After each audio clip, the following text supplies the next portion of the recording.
10. Hoy se conmemora, se celebra el Día Mundial del Trastorno Bipolar. Se escogió este 30 de marzo en vista de que se conmemora el nacimiento de Vincent van Gogh, este pintor holandés diagnosticado con este trastorno bipolar. Para conversar de este tema, de cuáles son sus alcances, de cuánta gente lo padece en nuestro país, si hay un tratamiento correcto, idóneo y adecuado para estas personas que padecen este trastorno, vamos a conversar con Alex Ben, quien es académico de la Escuela de Psicología de la Universidad Católica e investigador del Instituto para el Estudio de Depresión y Personalidad, MIDAP. ¿Cómo estás, Alex? Gracias por conversar hoy en la radio con nosotros. De nada, encantado, Ángeles. Gracias por la invitación. Alex, se decía que cerca de 250.000 personas en nuestro país padecían el trastorno bipolar. ¿Qué es, en definitiva? ¿Es una depresión? Es en parte una depresión. El trastorno afectivo bipolar es un trastorno que se caracteriza por viraje en el ánimo.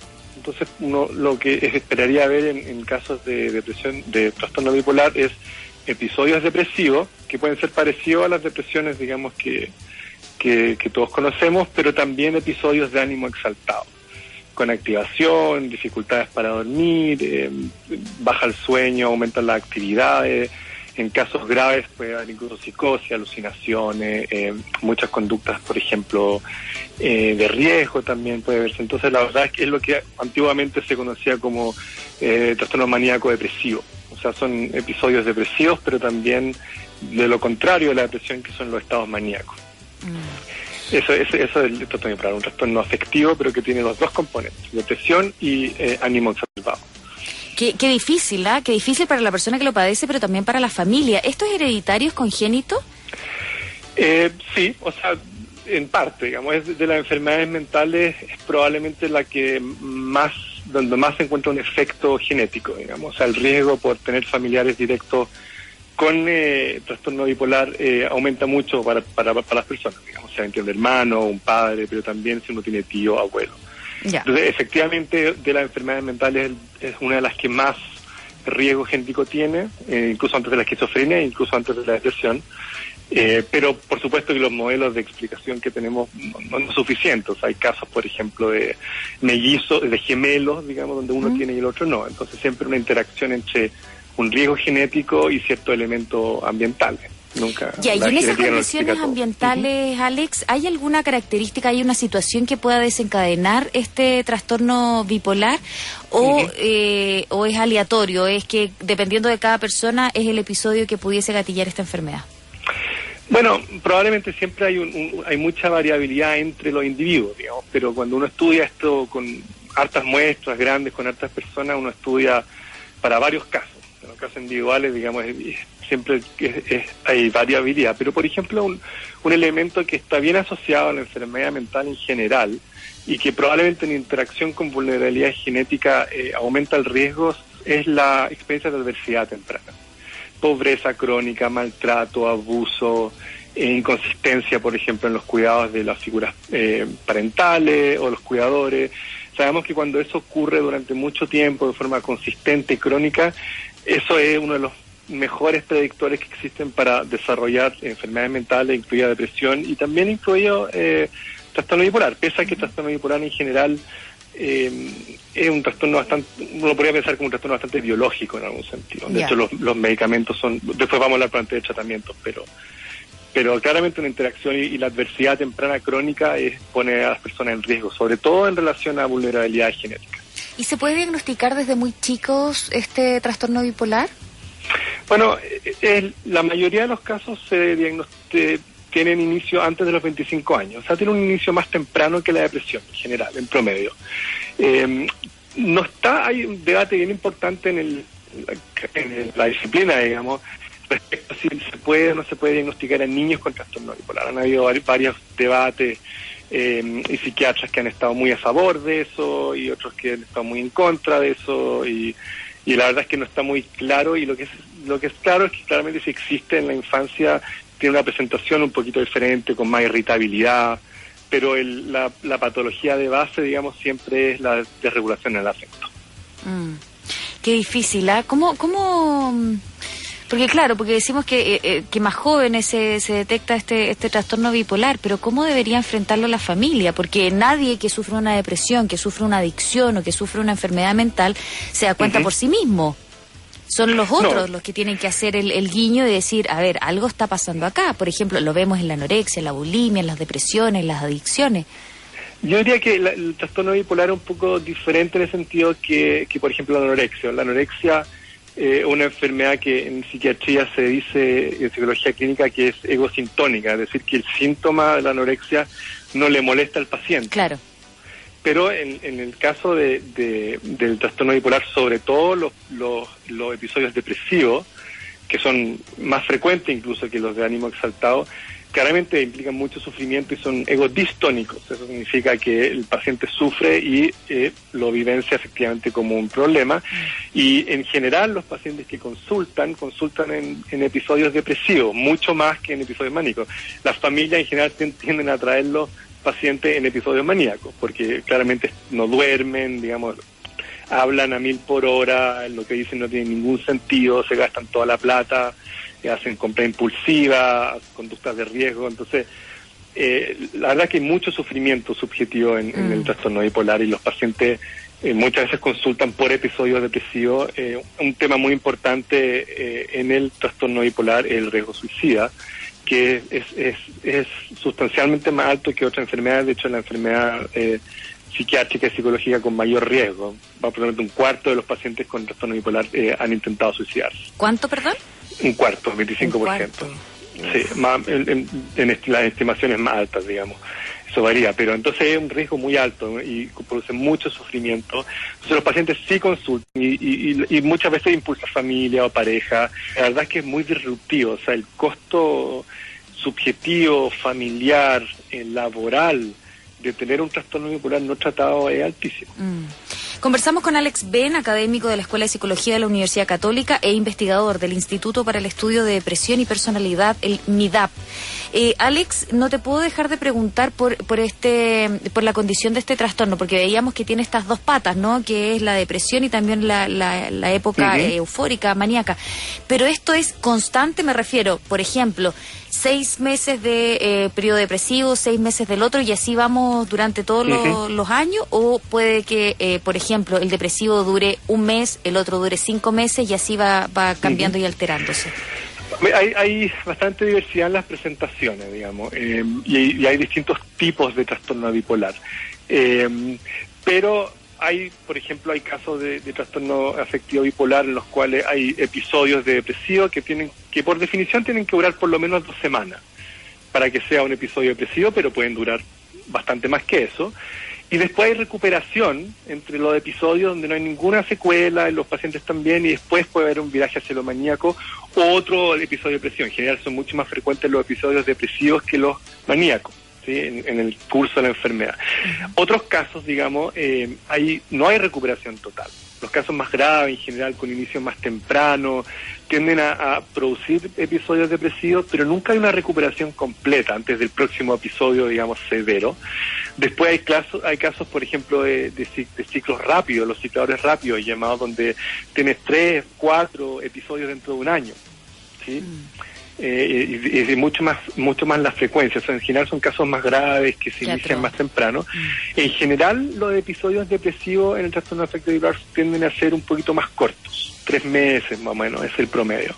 Sí, un poquito más corto que el otro. A mí me tocó entrevistar en una oportunidad precisamente para una nota sobre el trastorno bipolar, y entrevisté a un hombre, ya era, no sé, tenía 38 años, se le había diagnosticado hacía muchos años ya el trastorno bipolar, y él con tratamiento, porque estaba en tratamiento todo el año, digamos, había logrado tener estabilizado su trastorno. Entonces sus pics de depresión o de euforia eran cada vez más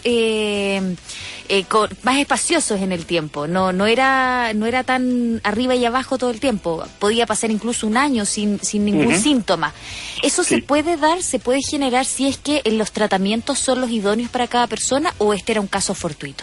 No, por supuesto, sí, efectivamente con un buen manejo, los pacientes, desgraciadamente no conocemos una cura para el trastorno bipolar, pero con un buen manejo, digamos, con un buen tratamiento los pacientes pueden efectivamente disminuir la frecuencia de su episodio y disminuir la intensidad de su episodio, y muchas veces si el tratamiento tiene un buen componente de seguimiento, se pueden reconocer las señales, digamos, que son muy subjetivas, varían de persona a persona, pero las señales que indican que se está produciendo un episodio. Por ejemplo, algunos pacientes dicen, yo me doy cuenta que me estoy poniendo hipomaníaco o maníaco porque se me empiezan a ocurrir muchas ideas o empiezo a dormir menos, ¿sí?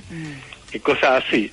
El paciente que tú entrevistabas, lo que entendí por lo que decías, que también fue diagnosticado hace mucho tiempo, cuestión que es muy importante. En general, los trastornos afectivos bipolares tienen un atraso más o menos de 10 años en diagnóstico. O sea, hasta que las personas muchas veces tienen que sufrir mucho y son diagnosticados o por depresión nomás, o trastorno de ansiedad, o por algún otro problema, hasta que alguien hace una historia clínica completa y se da cuenta que es un trastorno afectivo bipolar, y recién ahí parte el tratamiento. A veces pasan 10 años, digamos, en promedio, hasta que la gente, o sea, pasa subdiagnosticado por mucho tiempo hasta que alguien hace una historia entera y se da cuenta que ese sería el mejor diagnóstico, por lo tanto un tratamiento específico. Entonces tu paciente también, claramente un diagnóstico certero temprano y un buen tratamiento claramente maximizan las probabilidades de que existe una mejor adaptación. También los casos en donde no hay ciclos muy rápidos,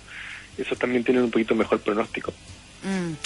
Tengo un auditor que dice que nos cuenta a través del Twitter de una amiga que padecía este trastorno y de la nada, así, por lo que me cuenta, estoy relatando lo que me cuenta un auditor a través del Twitter, de la nada le dijo, me dan ganas de matarme. Y se supone que estaba con tratamiento, de acuerdo a lo que nos cuentan. Entonces, ¿eso puede pasar que pese a que este tratamiento se desconoce la enfermedad? Sí, desgraciadamente sí. Y efectivamente hay riesgos que hay que mitigar. O sea, estar en tratamiento farmacológico es muy importante. Yo diría que eso tiene que estar. ¿Sí? Una persona que tiene un trastorno afectivo bipolar tiene que estar en tratamiento farmacológico de alguna índole. Hay distintos tipos de tratamientos que se han investigado y que son efectivos para el trastorno bipolar, pero también psicoterapia. Y la psicoterapia es muy importante porque la psicoterapia permite trabajar con los pacientes para ayudarlos a mitigar otro tipo de riesgos. Por ejemplo, sí, hay que mantener adherencia al tratamiento farmacológico, pero también hay que mantener buenos hábitos de sueño-vigilia, hay que comer bien, alimentarse bien, hay que tratar de mejorar el manejo interpersonal, porque sabemos que los estresores interpersonales, los conflictos, son factores de riesgo. Entonces, incluso con una persona que está con tratamiento, si es que no están estos otros elementos como participando, los pacientes están en riesgo de hacer virajes. Incluso con todas esas cosas también puede ser. Se mitiga el riesgo, se reduce. Y uno hace lo que puede para poner todos estos elementos para proteger a los pacientes de episodios depresivos y de episodios maníacos. Hoy día, porque muchos contratamos planes en donde restringimos alguna, por lo menos en la ISAPRES, donde restringimos algunos servicios, algunas prestaciones de salud para pagar menos plata. Y entre ellos está la psiquiatría y la psicología. Entonces, lo que te cubren las ISAPRES en esta materia es muy bajo en caso de que uno requiriese este tipo de tratamiento. Pero en el trastorno bipolar, ¿está incluido en el GES, en el auge? Sí, estaba incluido en el auge y por lo tanto en el GES también. Y de por vía, digamos. O sea, porque claramente el trastorno bipolar es un trastorno que requiere tratamiento de por vía.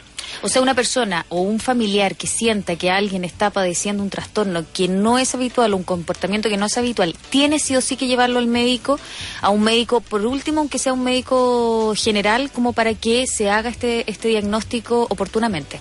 Por último, un médico general, claro. Sí, idealmente psiquiatría, porque es difícil diagnosticar un trastorno afectivo, sobre todo cuando no son con episodios maníacos claros, digamos, donde el paciente está claramente exaltado, no está durmiendo, sino que son manías un poquito más leves. Hay que hacer una historia clínica, hay que recuperar una historia clínica del paciente, y a veces es muy difícil poder efectivamente recuperar episodios hipomaníacos y darse cuenta que efectivamente el paciente tiene un trastorno afectivo bipolar y no solamente una depresión. Sí. Y muchas veces en los contextos de atención no hay mucho tiempo para hacer ese tipo de entrevistas, digamos. Con más cuidado, tú vas a recorrer, digamos, toda la historia, preguntar por antecedentes familiares, etcétera.